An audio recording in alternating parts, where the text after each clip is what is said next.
Hello, St. Andrew's children. We are going to do the faces of Easter.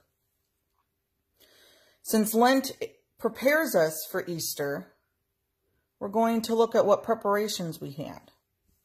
In the beginning, the baby was born, and God chose Mary, the mother, to be the mother of God.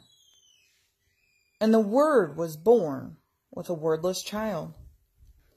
When the baby looked up into the face of the Mother Mary, he already saw a cross. When he looked into the Father, Joseph, he saw a cross there as well. The Mother Mary and the Father Joseph held the baby close. They kept the baby warm. They gave the baby everything it needed to grow. And the baby began to grow. I wonder if there's anything in your house that can remind you more of this story.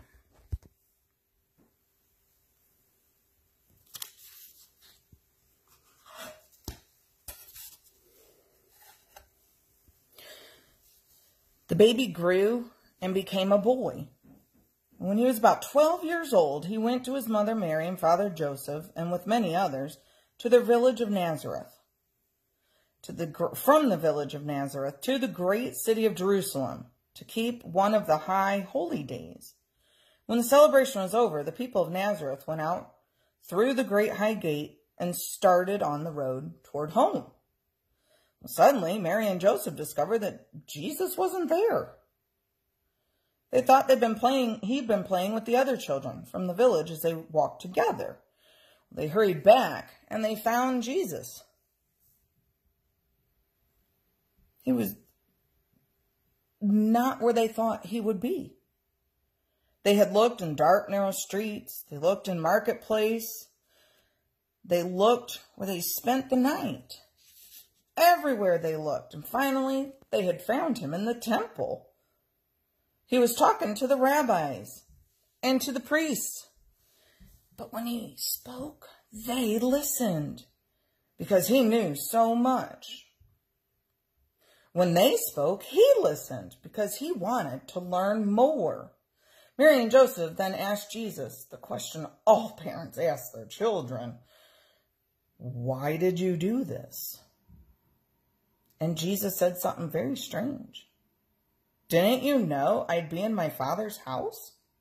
Mary and Joseph did not understand. Their house was in Nazareth, where Joseph's carpenter shop was, and they did not understand, but they did not forget.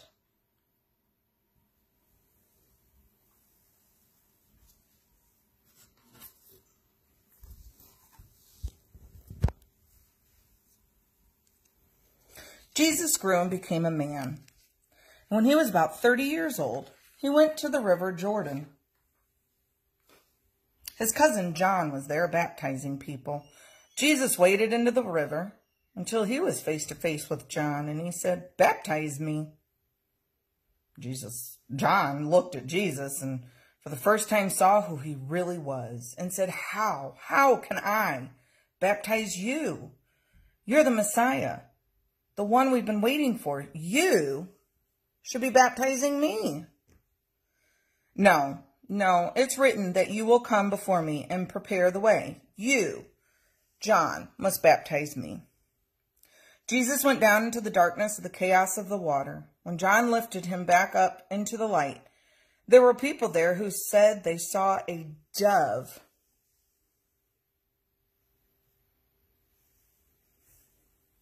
come down from heaven and come close to him. There were also people there that day who heard a voice. The voice said, "This is my beloved Son, with whom I am well pleased." After Jesus was baptized, he went across the river Jordan into the desert, and he stayed there for 40 days and 40 nights to learn more about who he was and what his work was going to be.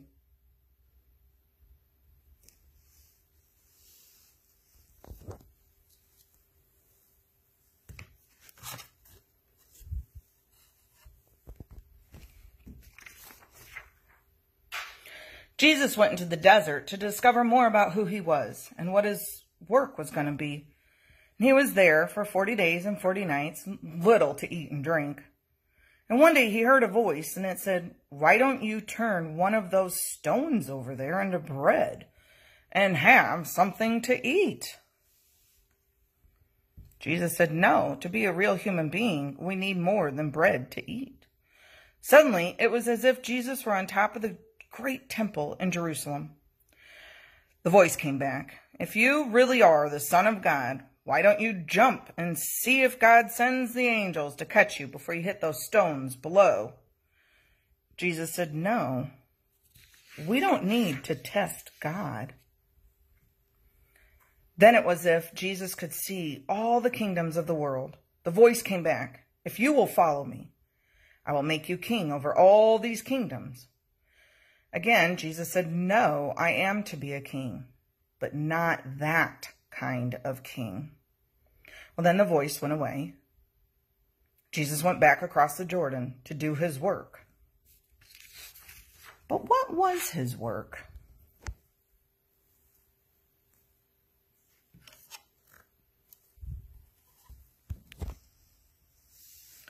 Well, Jesus came back across, and we asked, what was his work? Well, his work was to come close to people, especially the people no one else wanted to come close to. Jesus traveled about the land with the 12. He was teaching and showing people how to be real human beings. As he taught, people came to him to be healed. If they were hurt or sick or upset in some way, they sensed that Jesus could help them be well. See, he has come close to the blind man in this picture. He's even touching the blind man's eyes. When Jesus came close to people, they changed. They could see things they never saw before. They could do things they never did before. That wasn't all Jesus did. Jesus also told parables. Finally, he knew that he had to come to a parable, so he and the 12 turned toward Jerusalem for the last time.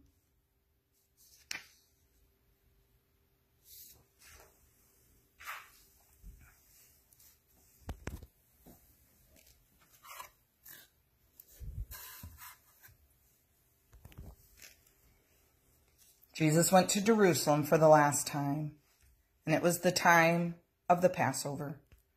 The city was full of people from different lands. The people thought he was coming to be king, but they weren't paying attention. He wasn't riding in on a great white horse. He wasn't being carried by soldiers. He wasn't riding on a donkey, and the donkey wasn't even his. He borrowed it. Still, that Sunday, when Jesus came into Jerusalem, people waved palm branches, which were a sign of kings. On Monday, Tuesday, and Wednesday, Jesus went into the temple to teach. One day when he was there, he said, "Do you see that old woman over there? She's going to put the money something in the money box, and listen. Do you hear anything?" No. She put the tiniest of all the coins in the box. That was all the money she had. Now here comes a rich man. He has so much money to put in, he brought friends with him to help him carry it. His money clangs and clatters as they pour it into the box. Now I wonder, Jesus asked, which one really gave the most? That was how he taught. On Thursday evening, Jesus and the 12 hurried through the dark streets to a house, and they climbed the stairs to the upper room and shared the Last Supper together. After supper, Jesus took some bread and gave thanks to God for it, and then he broke it and said something like, "Whenever you break the bread like this and share it, I will be there." He also took a cup of wine, gave thanks to God for it, and said, "Whenever you share a cup of wine like this, I will be there." What was he talking about, I wonder? He was always saying things like that. Suddenly, Judas got up and left. The rest went to the Garden of Gethsemane. Jesus wanted to pray, and when he was finished, he joined the rest, but Judas came out of the darkness and greeted him. This was a signal for the temple guards to come out of the shadows and take Jesus away with him. This begins our Good Friday.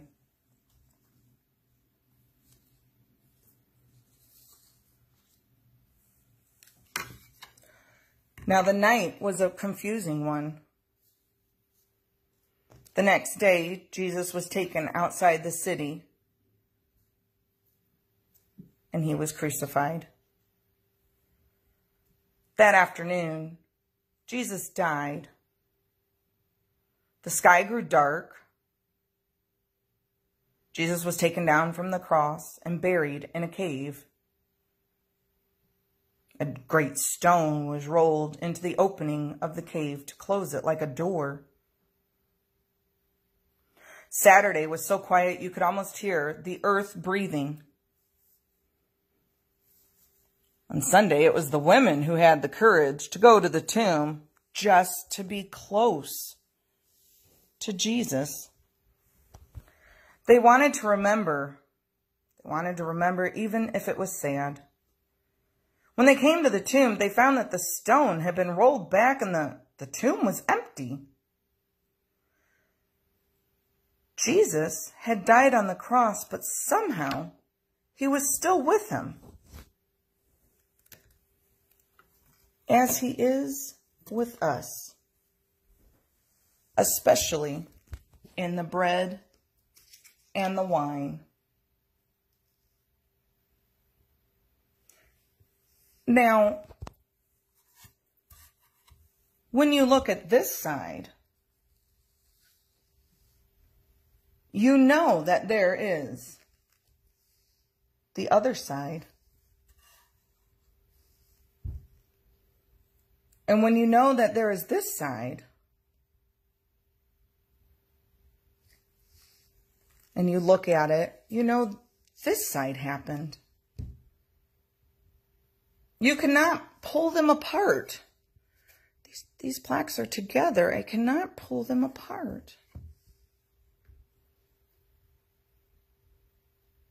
That is what the mystery of Easter is. And that makes all the difference. And so our colors change from purple to white.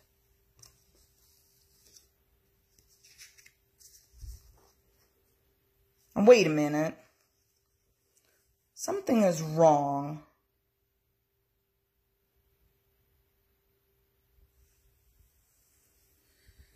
Here is the beginning.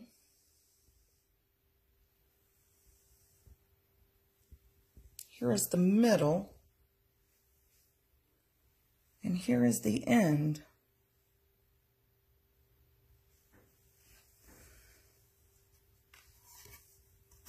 If we have only this side, the story has an end. But this one also has this side.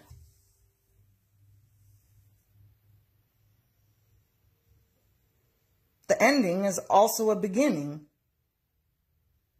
So we can't leave this story in a line.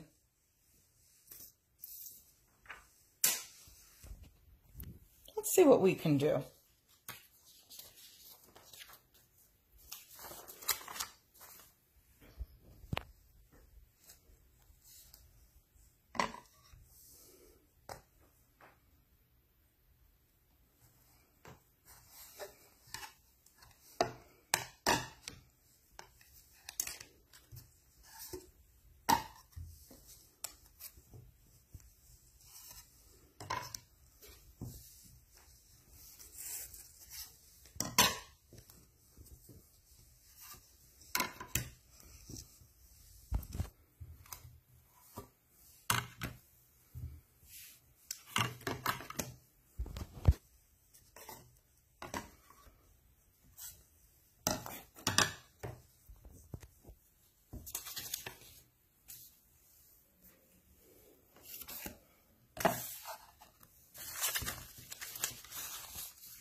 Now,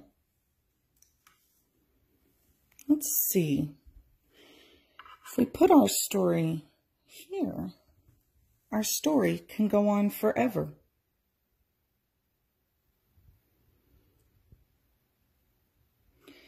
I wonder what part of this story you like best. I wonder what part of the story is most important. I wonder where you are in this story. What part of this story is about you?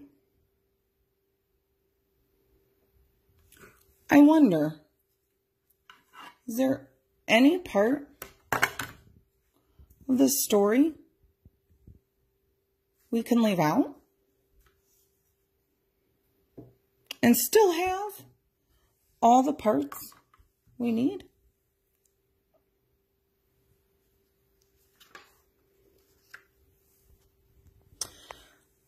There is also an activity I have given you for Good Friday that is like a clock, and it is for you to understand at the different times when Jesus was condemned to death, the time he was crucified, the time he died,